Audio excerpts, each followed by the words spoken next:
नमस्कार दोस्तों। Basic math के 5वें वीडियो में आपका स्वागत है। इससे पहले हमने 4 वीडियो आपको बेसिक क्लास में प्रोवाइड कर दिया है। आई होप कि आपको इससे मदद मिल रहा होगा और आपका बेसिक्स जो मैथ में है सुधार हो रहा होगा।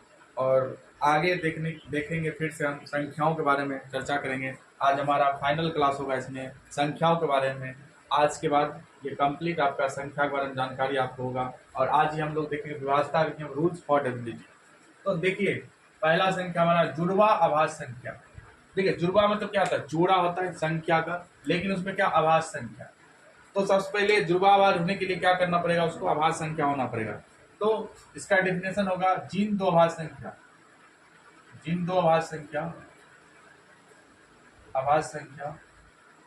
के बीच का अंतर दो है। दो अभाज्य संख्या लेना जिसका बीच का अंतर 2 है, जैसे कि 3 और 5। ये क्या आपका जुड़वावार संख्या। देखिए 5 और 3 का अंतर कितना है, 2।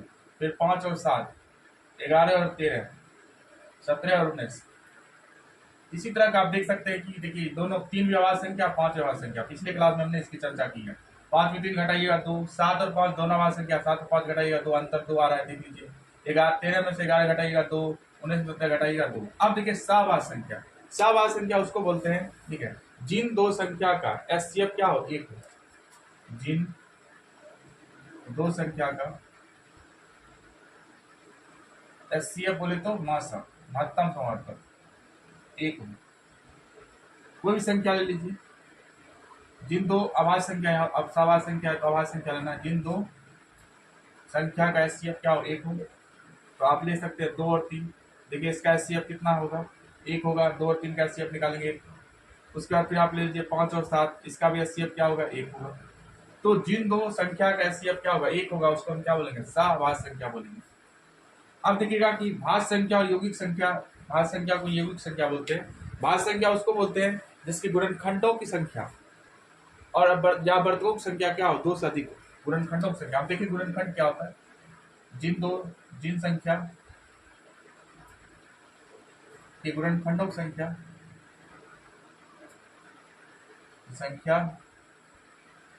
2 से अधिक। जिन संख्या के गुणनखंडों की संख्या 2 से अधिक। जैसे अगर आप लेते हैं एग्जांपल, जैसे 4 सबसे छोटी अभाज्य संख्या आपका। देखिए 4 का गुणनखंड क्या होगा, गुणनखंड मतलब किससे डिवाइड है, 1 से भी डिवाइड है, 2 से भी डिवाइड है और 4 से भी। हमने क्या बोला, गुणनखंडों की संख्या क्या हो, 2 से अधिक, मोर देन 2 होना चाहिए फैक्टर। जैसे आपने लिया 6 में देखिए 1 से भी लगेगा, 2 से भी लगेगा और 3 से भी ये डिविजिबल है और 6 से डिविजिबल है। उसी तरह से आप 9 लेंगे तो क्या होगा, 1 से है, 3 से है और 9 से खुद है। तो कहने का मतलब कि भाज्य संख्या उन संख्या को बोलते हैं जिसके गुणनखंडों की संख्या क्या हो, 2 से अधिक। गुणनखंड मतलब कहने का मतलब क्या होता है, वह संख्या किसकी संख्या से विभाजित है। जैसे 4 आपने देखा 1 और 2 4 से, 6 देखिए 1 2 3 6 से, और 9 जो है 1 3 9 से विभाजित है। तो यहाँ पर देखिए लॉजिक क्या निकला, सबसे छोटी भाज्य संख्या, क्या है, 4। और सबसे छोटी समभाज्य संख्या में पूछेगा तो आपसे क्या होगा, 4। और सबसे छोटी विषम भाज्य संख्या क्या होगा, 9 होगा। अब आपको हम अपवर्तक गुणनखंड क्या होता है, अपवर्त क्या होता है, इसके बारे में बताने जा रहे हैं। देखिए अपवर्तक या गुणनखंड, और इंग्लिश में से बोलते हैं फैक्टर, तो ज्यादा आपको समझना है। जैसे हमने बोला कि 12 का अपवर्तक क्या होगा, तो 12 का अपवर्तक कहने का मतलब कि 12 को कौन संख्या इसको काट रहा है। अपवर्तक मतलब होता है किस संख्या से विभाजित है, किस संख्या से दी गई संख्या विभाजित है,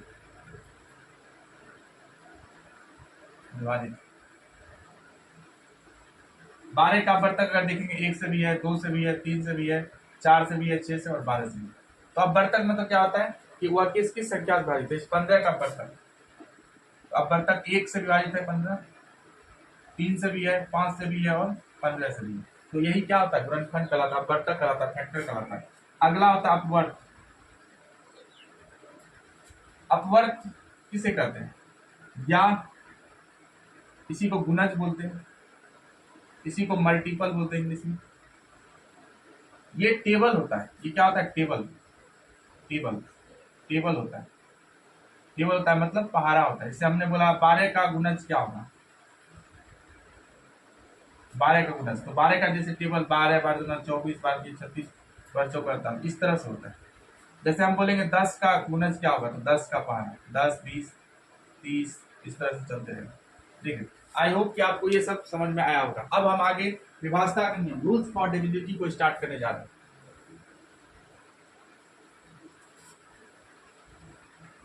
रूल्स फॉर डिविजिबिलिटी को आप ध्यान से देखेंगे और समझने की कोशिश करेंगे। अगर आप रूल्स फॉर डिविजिबिलिटी को सही तरीका से देखते हैं तो क्या होगा कि किसी भी संख्या को आप बिना भाग दिए हुए क्या कर सकते हैं, उसे घटा सकते हैं। स्टार्ट करेंगे हम लोग जीरो से, जीरो से विभाजता का नियम। तो पता होगा आपको कि किसी भी संख्या को आप जीरो से डिवाइड करेंगे तो उसका मान क्या होता है, अपरिभाषित होता है। संख्या बटे जीरो क्या होता है, अपरिभाषित, अपरिभाषित। जैसे अगर 5 बटे जीरो है तो इसका वैल्यू क्या होगा, अपरिभाषित। दूसरा हम लेते हैं एक, एक से विभाजता का नियम क्या होता है, दुनिया कोई भी संख्या क्या एक से विभाजित, संख्या बटे एक। अब किसी भी संख्या में एक से भाग दे सकते हैं और वही संख्या प्राप्त होता है, वही संख्या प्राप्त होता है, प्राप्त होता है। एग्जाम्पल के तौर पर हम बोलेंगे 123 बटे एक क्या होगा, 123 है। हम बोलेंगे -15 बटे एक क्या होगा, -15। तो एक से सभी संख्याएं क्या विभाजित और वही संख्या प्राप्त होती है। एक से सभी संख्याएं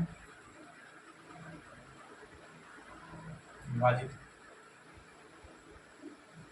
अब 1 2 के बाद 0 1 के बाद हमारे 2 के पास, दो से विभाजता का नियम क्या होता है, अंतिम अंक क्या होना चाहिए, सम संख्या, अंतिम अंक या इकाई अंक, इकाई अंक जैसे बोलते यूनिट डिजिट। अंतिम अंक सम, सम बोले तो 0 2 4 6 8 होना चाहिए अंतिम। एग्जाम्पल के तौर पर देख सकते हैं 1224, 1280। देखिए लास्ट में क्या है, 4 है, 0 है, कन्फर्म ये संख्या 2 से क्या है, डिफिनिट ये संख्या विभाजित 2 से। अब देखिए हम लोग आ रहे हैं चौथा, 3 से विभाजता का नियम, 3 से। तो 3 से विभाजता का नियम क्या करता है, अंकों का योग, अंकों का योग बाय 3। कि अगर किस संख्या के अंक को जोड़कर अगर उसमें 3 से डिवाइड करते हैं, अगर वो लग जाता है तो वो संख्या क्या होगा, 3 से विभाजित होगी। जैसे एग्जांपल में अगर आप चेक कर सकते हैं,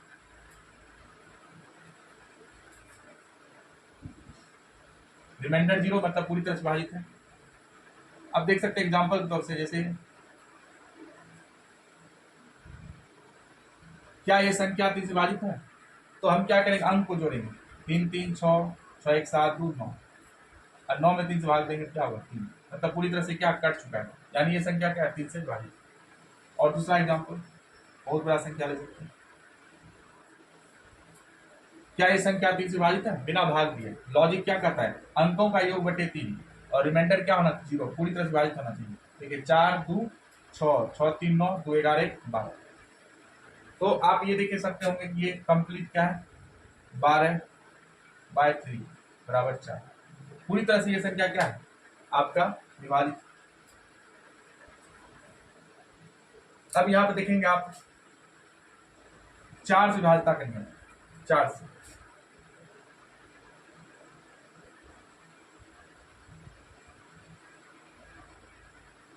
ध्यान देंगे 4 है तो 4 को हम लिख सकते हैं 2 गुना 2 और 2 गुना 2 मतलब 2 का स्क्वायर। कहने का मतलब कि 4 से विभाजता का नियम के लिए क्या होगा, अंतिम 2 अंक, 2 अंक 4 से विभाजित हो या 2 शून्य। एग्जाम्पल के तौर से देख सकते हैं, अंतिम 2 अंक देखना है, अंतिम 2 अंक। देखिए 24 में 4 से भाग लग जाएगा, अंतिम 2 अंक 0 होना चाहिए। तो इस तरह से आप कह सकते हैं कि 4 से विभाज्यता का नियम क्या होगा कि अंतिम दो अंक क्या होना चाहिए, 4 से विभाजित होना चाहिए, अंतिम दो अंक पर क्या होना, 2 0 होना चाहिए। देखिए 4 को ही लेकर उसके बाद आप ले सकते हैं 8 से विभाज्यता का नियम क्या होगा, यहाँ एक लॉजिक निकलेगा आपके लिए। 8 को हम लिख सकते हैं 2 गुना 2 गुना 2, 2 गुना 2 मतलब क्या होगा 2 की पावर 3, 1 1 3। तो इस बार आपको क्या लेना, 3 अंक लेना। यहाँ आप क्या लेते थे, आप 2 अंक, 2 अंक आप क्या देखते थे कि 4 से विभाजित होना चाहिए, यहाँ पे लेंगे 3 अंक 8 से 8 की विभाज्यता करेंगे, अंतिम 3 अंक 8 से विभाजित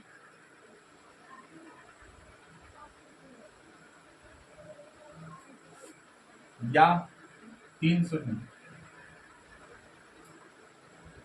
एग्जाम्पल देखिए अंतिम 3 अंक है, ये 8 से जरूर विभाजित होगा। अगर आप देख सकते हैं 72, ये भी देखिए अंतिम में क्या है 8 एकम 8, 8 या 24। तो इसी तरह कह सकते हैं कि आप 4 का और 8 का याद रख सकते हैं। अब वीडियो बड़ा ना हो जाए तो नेक्स्ट क्लास में हम आगे की बातचीत करेंगे, आगे का वीडियो देखेंगे। तब तक आप इसे क्या करें, दोबारा देखें और अच्छे से नोट बनाएं ताकि मैथ में आप अच्छा से अच्छा कर सकें, मैथ में अपने आप को कंफर्टेबल महसूस करें। तो मिलते हैं नेक्स्ट वीडियो में। तब तक आप, अगर आपको अच्छा लगा, अगर हेल्पफुल है आपके लिए वीडियो, तो क्या करें, चैनल को सब्सक्राइब करें, शेयर करें। Thank you. जय हिंद, जय भारत।